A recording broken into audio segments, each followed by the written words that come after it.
അസ്സലാമു അലൈക്കും. എന്തൊക്കെയുണ്ട് എല്ലാവരും വർത്താനൊക്കെ? എല്ലാവർക്കും സുഖമല്ലേ? നമുക്ക് കുഴപ്പമൊന്നുമില്ല, അൽഹംദുലില്ലാ, റാഹത്തായിട്ട് അങ്ങനെ പോകുന്നുണ്ട്. നിങ്ങളെല്ലാവരും കൂട്ടാൻ വർത്താനം വിശേഷമൊക്കെ കമൻറ്റിൽ കൂടെ അറിയിച്ചാൽ മറക്കല്ലേ. ആദ്യമായിട്ട് കാണുന്ന കൂട്ടുകാർ, ഇതുവരെയായിട്ടും സബ്സ്ക്രൈബ് ചെയ്യാൻ മറന്ന കൂട്ടുകാരൊക്കെ ഉണ്ടെങ്കിൽ സബ്സ്ക്രൈബ് ചെയ്യാനും എടുത്ത് വരുന്ന ബെല്ലും അമർത്തി കൊടുത്തുങ്ങാണ്ട് ഓളമർത്തി കൊടുക്കാനൊന്നും നിങ്ങളാരും മടിച്ച് നിൽക്കല്ലേ കേട്ടോ. ഇൻഷാ അല്ലാ ഇന്ന് നമ്മൾ വന്നിരിക്കണത് ബാക്കി വന്ന ചോറും അതേപോലെ തന്നെ ഗോതമ്പ് പൊടി ഉണ്ടെങ്കിൽ നമുക്ക് വളരെ പെട്ടെന്ന് തന്നെ ഉണ്ടാക്കിയെടുക്കാൻ പറ്റിയ നല്ലൊരു സ്നാക്കിൻ്റെ റെസിപ്പി തന്നെയാണ് കേട്ടോ. അപ്പോൾ എങ്ങനെ ഇത് ഉണ്ടാക്കണമെന്നില്ല നോക്കാം.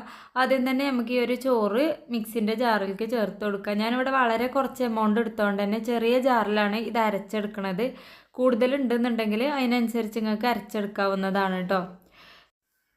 പിന്നെ ഇതിലേക്ക് ഒട്ടും വെള്ളം ഒഴിക്കാതെ വേണം നമ്മളിത് അരച്ചെടുക്കാൻ വേണ്ടിയിട്ട്. അപ്പോൾ ഇതിലേക്ക് നമുക്ക് കുറച്ച് ഇൻഗ്രീഡിയൻസും കൂടിയൊക്കെ ആഡ് ചെയ്യണം. ഞാനിവിടെ 125 ml കപ്പിൽ ഒരു കപ്പ് ചോറാണ് എടുത്തിട്ടുള്ളത്. അതിനുശേഷം ഒരു ചെറിയ 2 തണ്ട് മല്ലിയിലയും അതേപോലെ തന്നെ ഒരു പച്ചമുളകും ആവശ്യത്തിനുള്ള ഉപ്പും ആ ഒരു പലഹാരം ഉണ്ടാക്കാൻ ആവശ്യമായ ഉപ്പ് നമ്മൾ അതിലേക്ക് ചേർത്ത് കൊടുത്തിട്ടുണ്ട് കേട്ടോ. ഇത് എല്ലാം കൂടെ ചേർത്തിട്ട് ഒപ്പം തന്നെ ഒരു 1/2 ടീസ്പൂണിൻ്റെ മുകളിൽ കണ്ടിട്ട് ഇഞ്ചി വെളുത്തുള്ളി പച്ചമുളകൊക്കെ കൂടെ ചതച്ച് വെച്ചതാണ്. അത് നമ്മൾ ഇതിലേക്ക് ഒരു 1/2 ടീസ്പൂണിൻ്റെ മുകളിൽ കണ്ടിട്ട് അതും ചേർത്ത് കൊടുത്ത് നല്ല പോലെ നമ്മൾ അരച്ചെടുക്കണം. ഇതാ കണ്ടില്ലേ, ഈ ഒരു രൂപത്തിൽ തന്നെ നമ്മളിത് അരച്ചെടുത്തിട്ടുണ്ട്. ഇത് നമുക്ക് ഈ ഒരു പാത്രത്തേക്ക് മാറ്റി കൊടുക്കാം.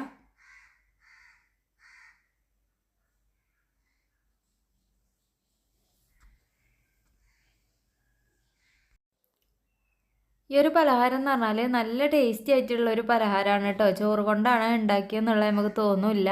മാത്രമല്ല ഇത് നമുക്ക് വളരെ കുറഞ്ഞ ചേരുവകൾ വെച്ചിട്ട് വളരെ പെട്ടെന്ന് തന്നെ തയ്യാറാക്കി എടുക്കാൻ വേണ്ടിയിട്ട് പറ്റുകയും ചെയ്യും. അങ്ങനെ നമ്മളിത് മൊത്തമായിട്ടും ഈ ഒരു പാത്രത്തേക്ക് ഒഴിച്ചു കൊടുത്തിട്ടുണ്ട്. ആദ്യം തന്നെ നമ്മൾ എടുത്ത് മാറ്റി വെച്ച ഗോതമ്പ് പൊടി കുറേശ്ശായിട്ട് ഇതിലേക്ക് ചേർത്ത് കൊടുക്കാം കേട്ടോ. ഇത് നമുക്കൊന്ന് കുഴച്ചെടുക്കേണ്ടതുണ്ട്. അതിന് വേണ്ടിയിട്ടാണ് നമ്മൾ കുഴച്ചെടുക്കുന്ന ടൈമിൽ നമ്മൾ ഒട്ടും വെള്ളം ചേർക്കണ്ട. ചോറ് അരച്ചെടുക്കുന്ന ടൈമിൽ നമ്മൾ ചേർക്കണ ഉപ്പ് ഈ ഒരു ഗോതമ്പ് പൊടിയിൽക്കും കൂടി നമുക്ക് ആവശ്യത്തിനുള്ള ഉപ്പ് ആ ഒരു രീതിക്ക് ചേർത്ത് കൊടുത്താൽ മതി. എന്നാൽ പിന്നീട് നമുക്ക് ഇതിലേക്ക് ഉപ്പ് ചേർക്കേണ്ട ആവശ്യമായിട്ട് വരില്ല കേട്ടോ. അപ്പം ഞാൻ ആ ഒരു അളവിലാണ് ചേർത്തിട്ടുണ്ടായിരുന്നത്. അപ്പോൾ ഇതുപോലെ ഇനി കൈ വെച്ചിട്ട് നമുക്ക് നല്ല പോലെ ഒന്ന് കുഴച്ചെടുക്കാം. നമ്മൾ ചപ്പാത്തിക്കൊന്നും കുഴക്കണ ആ ഒരു പരുവത്തിലൊന്നും ആവണ്ട. ജസ്റ്റ് ഈ ഒരു ഗോതമ്പ് പൊടി ഇതിലൊന്ന് നനഞ്ഞ് കിട്ടിയാൽ മതി കേട്ടോ. ആ ഒരു രീതിക്കാണ് ഇത് ചെയ്തെടുക്കണത്. നമ്മൾ കുഴച്ചിട്ട് ഒരു ഉരുളാക്കി പരുവത്തിലൊന്നും എടുക്കേണ്ട ആവശ്യമില്ല. കൈ കൊണ്ട് നമ്മളിത് കുഴച്ചെടുക്കുമ്പോൾ നമ്മൾ കൈമയൊക്കെ ഒട്ടിപ്പൊടിച്ചിരിക്കാനും ചാൻസ് ഉണ്ട്. അതൊന്നും കുഴപ്പമില്ല. എന്നാലും നമുക്കിത് കുഴഞ്ഞ് കിട്ടും. നല്ല പോലെ ലൂസാവരുത്, എന്നാൽ നല്ലോണം ടൈറ്റ് ആവുകയും ചെയ്യരുത്. ആ ഒരു രീതിക്കാണ് കേട്ടോ. ഇത്രയും ആയിക്കഴിഞ്ഞാൽ നമ്മളെ കയ്യിൽ ലേശം വെള്ളം പുരട്ടി കൊടുക്കുക. അതിന് ശേഷം അതേപോലെ ചെറിയ ഉരുളകളാക്കിയിട്ട് എടുക്കുകയാണ് ചെയ്യണത്. ചെറിയ ഒരു ഉരുള എടുത്തിട്ട് ഇതുപോലെ കയ്യിൽ വെച്ചിട്ടൊന്ന് പരത്തിയിട്ട് ഇതിന് ചെറിയൊരു ഹോള് നമ്മൾ വട പരുവത്തിലൊന്ന് ആക്കി എടുക്കുകയാണ് ചെയ്യണത്. ഷേപ്പ് നിങ്ങൾക്ക് ഏത് കോലത്തിൽ വേണമെങ്കിലും ആക്കാം. അങ്ങനെ വട പരുവത്തിലാക്കിയാൽ നമുക്കിതിൻ്റെ എല്ലാ ഭാഗവും പെട്ടെന്ന് വെന്ത് കിട്ടും. അതിന് വേണ്ടിയിട്ടാണ് ഇതുപോലെ ചെയ്യണത് കേട്ടോ. നടുക്കൊരു ഹോളും കൂടിയും ചേർത്ത് കൊടുത്താൽ ആ നടുക്ക് ഭാഗം എണ്ണയൊക്കെ കയറിയിട്ട് നല്ല പോലെ നമുക്കിത് ആയി കിട്ടും. ഈ ഒരു പരുവത്തിൽ തന്നെ ബാക്കിയുള്ളതൊക്കെ നമുക്ക് മുഴുവനായിട്ടും ആക്കിയെടുക്കാം.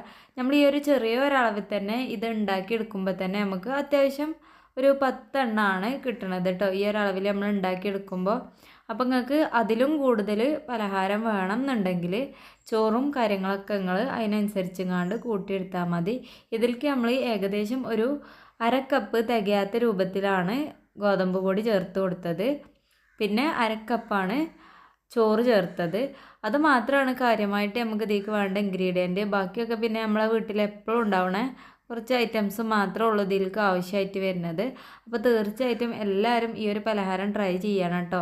അപ്പോൾ 4 മണിക്കൊക്കെ നമുക്കൊന്നും ചായക്കടി ഇല്ലാത്ത ടൈമിലൊക്കെ ഇത് പെട്ടെന്ന് ഉണ്ടാക്കിയെടുക്കാൻ പറ്റും കേട്ടോ. അപ്പോൾ എല്ലാവരും ഇതൊന്ന് ഉണ്ടാക്കി നോക്കണം.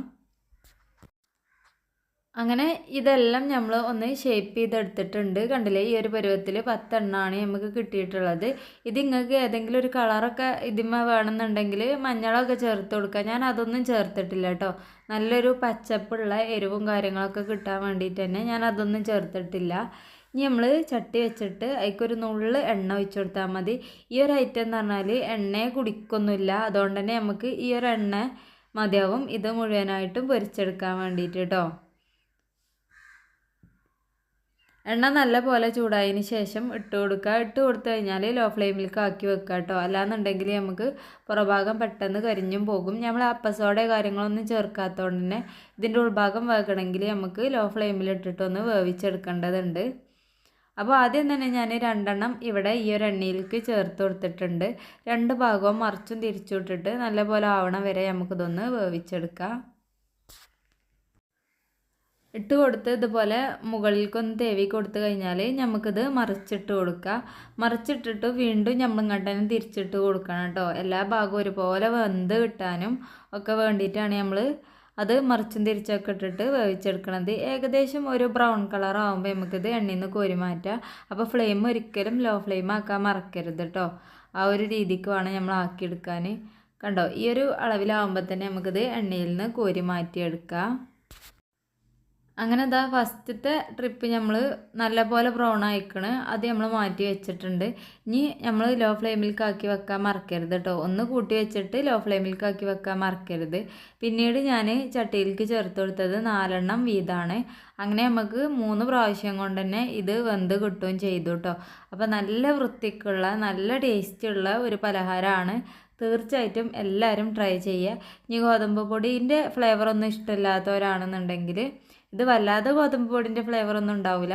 എങ്കിൽ പോലും ഇനി അതിൻ്റെ ഒരു ചൊവയും കാര്യങ്ങളൊന്നും ഇഷ്ടമില്ലാത്തവർ ആ ഒരു ഭാഗത്ത് മൈദപ്പൊടി ചേർത്ത് കൊടുത്താലും മതി കേട്ടോ. അപ്പോൾ നല്ല ടേസ്റ്റായിട്ട് കിട്ടും.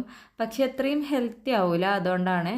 പിന്നെ നമ്മൾ ഇത് ഇതേപോലെ തന്നെ മറിച്ചും തിരിച്ചിട്ട് കൊടുത്തിട്ട് വേവിച്ചെടുത്താൽ മതിയാകും. ഉൾഭാഗമൊക്കെ നമുക്ക് ശരിക്കും വെന്ത് കിട്ടും കേട്ടോ. നല്ല വൃത്തിക്ക് തന്നെ ആയി കിട്ടും. പിന്നെ നമ്മളെ ചാനലിൽ ഈ ഒരു റെസിപ്പി മാത്രമല്ല ഒരുപാട് റെസിപ്പികൾ നമ്മൾ അപ്ലോഡ് ചെയ്തതുണ്ട്. ഇൻഷാ അല്ലാഹ് കാണാത്ത കൂട്ടുകാരുണ്ടെന്നുണ്ടെങ്കിൽ കാണാൻ മറക്കരുത്. അതേപോലെ തന്നെ നിങ്ങൾക്ക് അതിൽ ഇഷ്ടപ്പെട്ട വിഭവങ്ങൾ ഉണ്ടാക്കി നോക്കാനും അതിൻ്റെ അഭിപ്രായങ്ങൾ അതിൻ്റെ ചോട്ടുകൂടെ അറിയിച്ചാനൊന്നും നിങ്ങളാരും മടിച്ച് നിൽക്കരുത് കേട്ടോ. അപ്പോൾ ഇതും അതേപോലെ തന്നെ ഏകദേശം ഒരു ബ്രൗൺ കളർ ആയപ്പോൾ നമ്മളിത് എണ്ണയിൽ നിന്ന് കോരി മാറ്റിയിട്ടുണ്ട്. ഇനി അതുപോലെ ഒരു ട്രിപ്പും കൂടി ഉള്ളൂ നമുക്കിത് വേവിച്ചെടുക്കാൻ വേണ്ടിയിട്ടുള്ളൂ കേട്ടോ. അതും കൂടി നമുക്കിതുപോലെ തന്നെ ഒന്നാക്കിയെടുക്കാം. ഇതാ ഇപ്പോഴും നമുക്ക് ഈ ഒരു 4 ഇങ്ങനെ മുങ്ങി നിൽക്കാനുള്ള ആ എണ്ണ അതിൽ തന്നെ കാണും. കാരണം നമ്മൾ ഈ ഒരു പലഹാരം എണ്ണ ഉള്ളിലേക്കൊന്നും കുടിക്കൂല. ആ പുറഭാഗം ബ്രൗൺ ആവാനുള്ള ഒരെണ്ണ മാത്രമേ നമുക്ക് ഇതിന് വേണ്ടിയിട്ട് ആവശ്യമായിട്ട് വരുന്നുള്ളൂ. അങ്ങനെ നമ്മളിത് മുഴുവനായിട്ടും ഫ്രൈ ആക്കി എടുത്തിട്ടുണ്ട്. നമ്മൾ ഈ ഒരു പലഹാരം മുഴുവനായിട്ട് നമുക്ക് റെഡിയായി കിട്ടിയിട്ടുണ്ട് കേട്ടോ. ഇതാ കണ്ടില്ലേ, ഈ ഒരളവിലാണ് നമുക്ക് കിട്ടുന്നത്. നമ്മൾ ഫസ്റ്റ് ഇട്ട ആ 2 നല്ല പോലെ ബ്രൗൺ ആകാൻ വേണ്ടി നിന്നതാണ്. അതുകൊണ്ട് അതിൻ്റെ ഉൾഭാഗം കരിഞ്ഞു പോയിട്ടൊന്നുമില്ല, പുറഭാഗം നല്ലൊരു ബ്രൗൺ ആയി എന്നുള്ളൂ. പിന്നെ ഞാൻ ആ ഒരു എണ്ണ വെറുതെ വേസ്റ്റ് ആക്കണ്ടല്ലോ എന്ന് വിചാരിച്ചിട്ട് പപ്പടം കൂടി പൊരിച്ച് വെക്കാമെന്ന് വിചാരിച്ചിട്ട് അതിലാണ്ട് പൊരിച്ച് എടുക്കുകയാണ് കേട്ടോ ചെയ്യണത്. അപ്പോൾ നമുക്ക് ആ എണ്ണയും കാര്യങ്ങളൊന്നും വേസ്റ്റ് ആവില്ല. അപ്പോൾ നമ്മൾ അപ്പം തന്നെയാണ് ചെയ്ത് വെക്കുകയാണെന്നുണ്ടെങ്കിൽ ആ ഒരു പണി നമുക്കവിടെ ഒരുങ്ങി കിട്ടൂല്ലേ. അങ്ങനെ ഞാൻ ഈ ഒരു പപ്പടം കൂടിയും ഈ ഒരു എണ്ണയിൽ തന്നെ പൊരിച്ചെടുത്തിട്ടുണ്ട്. ഇതാ കണ്ടില്ലേ, നമ്മൾ ഈ ഒരു പലഹാരം ഞാൻ നിങ്ങൾക്കൊന്ന് പൊളിച്ചും കാണിച്ചു തരുന്നുണ്ട്. അപ്പം നിങ്ങൾക്ക് മനസ്സിലാവും ഇതിൻ്റെ ഉൾഭാഗം എങ്ങനെയാണ് ഇരിക്കണമെന്നുള്ളത് കേട്ടോ. നല്ല സോഫ്റ്റ് ആയിട്ടുള്ള ഒരു പലഹാരമാണ്. നമുക്ക് സോസും അതേപോലെ തന്നെ മയോണൈസൊക്കെ കൂട്ടി കഴിക്കുകയാണെങ്കിൽ നല്ല ടേസ്റ്റാണ്. പിന്നെ കട്ടൻ ചായക്കാണെങ്കിലൊക്കെ നല്ല ടേസ്റ്റ് തന്നെയാണ്. തീർച്ചയായിട്ടും ട്രൈ ചെയ്തിട്ട് നിങ്ങളുടെ അഭിപ്രായം ഇതിൻ്റെ ചുവട്ടിൽ അറിയിക്കണം. മാത്രമല്ല ഇഷ്ടമായാൽ ലൈക്ക് അടിച്ചാനും മടിച്ച് നിൽക്കരുത്. അപ്പോൾ ഇന്നത്തെ നമ്മൾ ഈ ഒരു വീഡിയോ ഇത്രയൊക്കെ തന്നെ ഉള്ളൂ.